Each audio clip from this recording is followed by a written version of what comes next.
సుకుమారి గారు నమస్తే అండి. నమస్తే అండి. మేడం నాకు చిరంజీవి గారిని చూస్తా అంటే అప్పుడప్పుడు జాలి కలుగుతోంది. అప్పుడప్పుడు కాస్త ఏహ్యభావం గూడా కలుగుతోంది. జాలి హ్మ్. దేనికంటే ఆయన మైక్ పట్టుకున్నప్పుడల్లా ఏదో లీకులిస్తారు. లేకపోతే ఏదో కొంచెం టంగ్ స్లిప్ అవుతూ ట్రోల్‌కి గురవుతున్నారు ఈ మధ్య. అందుకు జాలి కలుగుతోంది. ప్లస్ రెండోది కాస్త ఏహ్యభావం దేనికంటే ఆయనకి స్వయాన ఇద్దరు కూతుళ్ళున్నారు.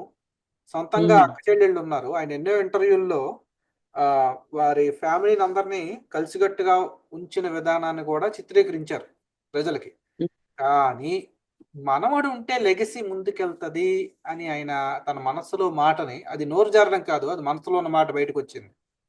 అంటే కేవలం మగపిల్లలే వారసత్వాన్ని తీసుకెళ్తారా? ఆడపిల్లలకి అదే రక్త మాంసాలు పంచుకొని పుడతారు కదా! అదే ఆశయాలు వాళ్ళకి ఉంటాయి కదా! ఈ మెగా స్టార్‌లు, సో కాల్డ్ పద్మభూషణ్‌లు, పద్మవిభూషణ్‌లు ఎన్ని రకరకాల బిరుదులు వచ్చేస్తా ఉంటాయి ఈళ్ళకి. అసలు వీళ్ళకి ఈ మాత్రం చిన్న ఆవగించంత కూడా పనిచేయదండి. అంటే ఫ్యామిలీ కౌన్సిలర్‌గా ఉన్నారు కదా మీరు. అది చెప్పండి మేడం అసలేంటి? ఎందుకిలా ఆలోచిస్తారు ఇలాంటి వాళ్ళు?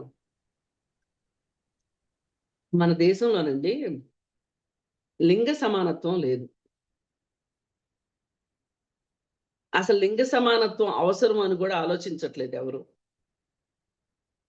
నేనేమంటానంటే ఆడపిల్లలే ముద్దు, మగపిల్లలు వద్దు అనే నినాదం గూడా కరెక్ట్ కాదు. సమాజం ముందుకెళ్ళడానికి, సమాజంలో డైనమిక్స్ అన్నీ కరెక్ట్‌గా పనిజేయటానికి, కుటుంబంలో డైనమిక్స్ కూడా పనిజేయటానికి ఆడపిల్లలు గావాలి, మగపిల్లలు గావాలి. ఆడపిల్లలు ఉన్నవాళ్ళు మగపిల్లల్ని కావాలనుకోవటం, మగపిల్లలు ఉన్నవాళ్ళు ఆడపిల్లల్ని కావాలనుకోవటం తప్పు కాదు. కానీ ఎందుకు కావాలనుకుంటున్నాం అనే దాంతోటే మన తంట అంతా. ఇప్పుడు మీరిందాక ఏహ్యభావం అన్నారు. ఈ కావాలనుకునే ఒక ఉద్దేశ్యం ఉంది చూసారా? ఆ ఉద్దేశ్యం దగ్గరనే నేను విభేదిస్తున్నా. ఇప్పుడు ఇంటి నిండా ఆడపిల్లలున్నారు. ఆయన ఇంకా కాస్త ముందుకెళ్ళి ఇంకొక జోక్ గూడా యేశారు. నేను ఆడపిల్లల హాస్టల్ వార్డెన్‌లా ఉంది తప్పితే నా పరిస్థితి వేరేగా లేదు. ఎటు చూసినా ఆడపిల్లలే అని. అయితే ఆ మాట కూడా నాకెందుకో అంటే వార్డెన్ అంటే ఏంటి అర్థం? కాపలా కాసేవాడు. క్రమశిక్షణలో ఉంచేవాడు. ఆళ్ళెటు పారిపోకుండా చూసుకునేవాళ్ళు. అదే గదా! ఎందుకో ఆ మాట కూడా నాకు నచ్చల. ఆయన చుట్టూ ఉన్న వాళ్ళల్లో పువ్వులు పూయించాలని జెప్పి మాట్లాడుండొచ్చు. నేను కొంచెం డిఫరెంట్‌గా మాట్లాడతాను అనే దాని కోసం ఇంకాస్త డిఫరెంట్‌గా మాట్లాడి నవ్వుల పాలయ్యాడేమో అనిపిస్తుంది.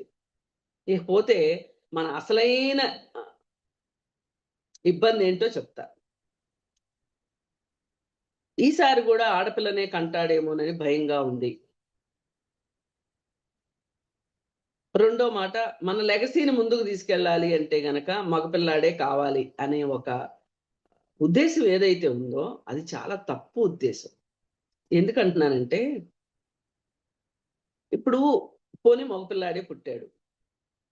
అసలు మీ లెగసీ అంటే ఏంటి? మీ ఫ్యామిలీకున్న లెగసీ ఏంటి చెప్పండి? పార్టీలు పెట్టి నడపలేక విలీనం జేయడమా? లేకపోతే సినిమా స్టార్‌లుగా ఎదగటమా? ఒక లెజెండరీ పర్సనాలిటీగా అవ్వటమా? ఏంటి మీ లెగసీ అంటే? మా దృష్టిలో రాజకీయాల్లో నా వల్ల కాదు, నేను చేయలేను, ఇంక జీవితంలో రాజకీయాలనే మాట నా నోటెమ్మట రాదు అని మీరు స్టేట్‌మెంట్ ఇచ్చేసారు గాబట్టి, ఇక మిగిలింది సినిమా లెగసీ. అంతే గదా! మరి అసలు ఆ పిల్లోడికి సినిమా లెగసీ ఇంట్రెస్ట్ ఉందో లేదో, సినిమా ఇంట్రెస్ట్ ఉందో లేదో మీరెట్లా చెప్తారు ఇప్పుడే? ఒక సామాన్యంగా మా అబ్బాయి డాక్టరే అవ్వాలి. నేను అవ్వలేదు గాబట్టి. లేదు నేను డాక్టర్‌నే అయ్యాను గాబట్టి, నేను ఒక సామ్రాజ్యాన్ని సృష్టించాను గాబట్టి, ఒక పెద్ద హాస్పిటల్ పెట్టాను గాబట్టి, నా కొడుకో, కూతురో డాక్టర్‌లే అవ్వాలి. కూతుర్లు గూడా గాదు. కొడుకులే డాక్టర్‌లే అవ్వాలి. అయ్యి ఆ ఇంటి పేరు అక్కడ కనిపించాలి సువర్ణాక్షరాలతోటి అని అనుకోవడము ఎంత అమాయకత్వం వీళ్ళకి అర్థం గావట్ల. ఇప్పుడు మనం మనసులో ఉన్నయి వెల్లడించేటప్పుడు ఒక్కొక్కసారి చాలా అలవోకగా అత్యున్నతమైన మాటలొస్తాయి. ఒక్కొక్కసారి మనసులో నుంచి అదిమి పెట్టుకున్న భావాలు ఏవైతే ఉంటాయో అవి బయటకు వచ్చేస్తాయి యథాలాపంగా. అలా వచ్చేటప్పుడు మీ కుళ్ళుని, మీ కుచ్చితాన్ని, మీ తెలివి తక్కువతనాన్ని, మీకు సమాజాన్ని, ఆధునిక సమాజాన్ని చూడలేకపోవటాన్ని అన్నిటినీ చూపిస్తుంది అది. అంటే అమాయకులేం కాదండి. దేనికంటే మీరు చూస్తే ప్రజారాజ్యం ఆవిర్భావంలో వెనకాల మదర్ తెరిస్సా గారి ఫోటో ఉంది. అంటే అదంతా నటనే. రాజకీయాలు, ఓట్లు, అంతా నటనే. కులానికి అసలు సంబంధించినవి గంపగుత్తిగా వేసుకోవడానికి. ఆ రోజు ఆయన మాట్లాడాడండి, నాకు గంజి తెలుసు, బెంజీ తెలుసు అని మాట్లాడారు. ఇంకా చాలా మాట్లాడారు. అవన్నిటికంటే కూడా ఇప్పుడు ఈ లెగసీని మగపిల్లలే ముందుకు తీసుకెళ్తారా అనేదే ఇక్కడ మన ప్రధాన అంశం. ఇప్పుడు మనం చూసాం కదా, తాతను చంపిన మనవడు మనవడేగా, కాకపోతే కూతురు కొడుకు. అంటే అందరూ అట్లా అవుతారని కాదు నా ఉద్దేశం. చెప్తున్నా, మగపిల్లలే కావాలి అని కోరుకునే వాళ్ళకి మీరు మగపిల్లల్ని కంటమే కాదు, మగపిల్లల్ని పెంచడం కూడా చేత కావాలి. అందుకని ఇవాళ ఎక్కువ మన సమాజంలో జెండర్ బయాస్ ఎక్కువ నడుస్తుంది. జెండర్ ఈక్వాలిటీ లేదు, జెండర్ సెన్సిటివిటీ లేదు. ఈ జెండర్ సెన్సిటివిటీ లేని వాళ్ళే ఇలా మాట్లాడతారు. అంటే వీళ్ళు వాళ్ళ ఇంట్లో ఆడవాళ్ళని గౌరవించరా, రోడ్డు మీద వెళ్ళి ఆడవాళ్ళని గౌరవించరా అంటే నేనేమీ తప్పు పట్టట్లేదు, గౌరవిస్తారేమో, గౌరవించరని మటుకు నేను అన్ను. కానీ ఆ జెండర్ సెన్సిటివిటీ అంటే ఏంటంటే గౌరవం దగ్గరే ఆగకూడదు, వాళ్ళకి హక్కులు ఇచ్చేదాకా వెళ్ళాలి. అది జెండర్ సెన్సిటివిటీ అంటే. నా లెగసీని వాళ్ళు కూడా ముందుకు తీసుకెళ్తారు అనేది సెన్సిటివిటీ. ఆ జెండర్ సెన్సిటివిటీ లేదు చిరంజీవికి. ఉండుంటే కనుక ఇలాంటి మాట వచ్చుండేది కాదు. ఇప్పుడు చాలా మంది నేను మాట్లాడుతుంటే అది చిన్న విషయమే కదా, దానికి ఇంత రాద్ధాంతం దేనికి, అది ఇది అని మాట్లాడే వాళ్ళు కూడా కొంతమంది కనిపిస్తున్నారు. కానీ ఇదే ఒక సీరియల్ యాక్టర్ మాట్లాడాడు అనుకోండి, నేను ఇంత రియాక్ట్ అయ్యేదాన్ని కాదు. లేకపోతే పబ్లిక్ పల్స్ అని చెప్పి మైక్ తీసుకొని పబ్లిక్ దగ్గరికి వెళ్ళి మాట్లాడుతూ ఉంటారు. అలాంటి పబ్లిక్ లో వాళ్ళు ఎవరన్నా ఇలాగే మాట్లాడితే కూడా నేను తప్పుపట్టేదాన్ని కాదు. కానీ మీరు చాలా పెద్ద ఫ్యాన్ ఫాలోయింగ్ ఉన్న ప్రపంచానికి మీరు అధిపతి. అందుకే మీరు మొన్న ఏం చేయగలిగారు, మీరు కానీ మీ తమ్ముడు కానీ పుష్ప 2ని బాయ్కట్ చేద్దామన్నారు, అసలు ఆడనివ్వమన్నారు. మీకు అంత శక్తి ఉంది కదా, మీకు అంత శక్తి ఉన్నప్పుడు మీరు చేయాల్సింది ఏంటి? ఆ శక్తిని మంచి దారిలో ఉపయోగించండి. ఒక సినిమాలు బ్యాన్ చేయడానికో, కక్షపూరితంగా ఇంకో దానికో వాడకండి. దాన్ని ఒక మంచి మార్గానికి వాడండి. వాళ్ళందరికీ మీరు ఇవాళ సందర్భం వచ్చింది కాబట్టి చెప్తున్నా, మీ నోట్లో నుంచి ఆడపిల్లలైతే ఏంటి, మగపిల్లలైతే ఏంటి, ఆడపిల్లలు కూడా ఒక సామ్రాజ్యాలు సృష్టించగలరు అనే మాట మీరు అనుంటే గనక సమాజంలో చాలా మంది అయ్యో మాకు మగపిల్లాడు లేడే అని బాధపడేవాళ్ళు, అలాగే ఆడపిల్ల పుడుతుందని తెలిసి హత్య చేద్దాం అనుకునే వాళ్ళకి మీరు ఒక సందేశం ఇచ్చిన వాళ్ళుగా ఉండేవాళ్ళు. ఇవాళ ఇంటి పేరు, లెగసీలు మగపిల్లలే చేయగలరని మీలాంటి గొప్ప వాళ్ళు అనుకోవచ్చు. అంటే అది కూడా ఇంటి పేరు మార్చుకోవట్లేదండి. అంటే ఆ రోజులు పోయాయి. అసలు నాలాంటి వాళ్ళు అసలు నాకు ఇంటి పేరే లేదండి. ఇప్పుడు నేను పుట్టింటి పేరు పెట్టుకోలేదు, పెళ్ళైన తర్వాత ఆ పేరు పెట్టుకోవడానికి ఇష్టపడను. ఎక్కడ నా ఇంటి పేరు ఎక్కడా కనిపించదు ఎవరికి. ఒక బ్యాంకులో అది తప్పదు కాబట్టి వాళ్ళు అడుగుతారు కాబట్టి డాక్యుమెంట్స్ లో ఎక్కడన్నా వస్తుందేమో కానీ నేను బయట ప్రపంచంలో నేను ఎక్కడా నా ఇంటి పేరు పెట్టుకోవడానికి నేను ఇష్టంగా లేను. ఇంకొకటండి అంటే నేను ఇంటి పేరు ద్వారా గుర్తింపు తెచ్చుకోవాలని అనుకోవట్లా. నా మీద నాకు నమ్మకం ఉంది, నా వల్ల నాకు గుర్తింపు ఉంటదని. కాకపోతే అది అర్థం కావడానికి చాలా సంవత్సరాలు బట్టి ఉండొచ్చు. అవును. అందరూ నాలాగా ఆలోచిస్తారని కూడా నేను చెప్పట్లేదు, ఆలోచించమని కూడా నేను చెప్పట్లేదు, ఎందుకంటే అది వాళ్ళ సొంత ఇష్టం. కానీ కాలం ఇంత మారిపోయిన తర్వాత మనం ఎందుకండి ఇంకా వేలాడాలి? నాకు అర్థం కాదు. ఇప్పుడు నా బాధ ఏంటంటే, చిరంజీవికి వారసుడు వస్తాడా లేదా, ఆయన వీళ్ళ లెగసీని ముందుకు తీసుకెళ్తాడా లేదా అనే దానికంటే కూడా ఇలాంటి ఉద్దేశాలు సామాన్యుల్ని ఎటువైపు నడిపిస్తున్నాయి? వారసత్వాలు, వంశాలు, ఇంటి పేర్లు ఇవన్నీ నిలబెట్టుకోవటానికి ఆడపిల్లల్ని చంపటానికి సిద్ధపడుతున్నారు. పుట్టనివ్వకుండానే చంపుతున్నారు. భ్రూణ హత్యలు జరుగుతున్నాయి. ఇప్పుడు చిరంజీవి అలా చేయకపోవచ్చు. నిజంగా ఆయనకున్న దీనికి గనక, ఆయన చేయదలుచుకుంటే గనక ప్రపంచానికి తెలియకుండా కూడా చేయొచ్చు ఆయన. అమ్మాయి పుడుతుంది ఆయన అని అభిమానులు గాని పిచ్చిగా వెర్రిగా వచ్చే అభిమానులు పాటించవచ్చు కదా మగపిల్లలు కావాలని గట్టిగా. అదే నేను అంటున్నాను. ఇప్పుడు ఆయన ఆడపిల్లని వద్దనుకుంటున్నాడు, వద్దనుకుంటే ఏం చెయ్యాలో చేసే పనులు, సామాన్యులు చేసే పని ఆయన చేస్తాడని నేను అనట్లా. కానీ ఆయన ఉద్దేశాన్ని ఆ విధంగా మనసులో బయట పెట్టడం వల్ల ఇదే ఉద్దేశంలో ఉన్న సామాన్యులు చిరంజీవి గారు అంతటి వాడే అలా అన్నాడు అంటే మనం ఆలోచించేది కూడా తప్పు కాదు అనుకుంటారు. అది ఇక్కడ నేను మాట్లాడేది. ఇప్పుడు నేనున్నానండి, ఎంతో కొంతమంది. ఇంకొక పాయింట్ మేడం, ఇంకొక పాయింట్ అంటే ఈ మొత్తం వ్యవహారంలో చాలా కొంచెం అందరూ తల వంచుకుని సిగ్గుపడాల్సిన అంశం ఇంకోటి ఉంది.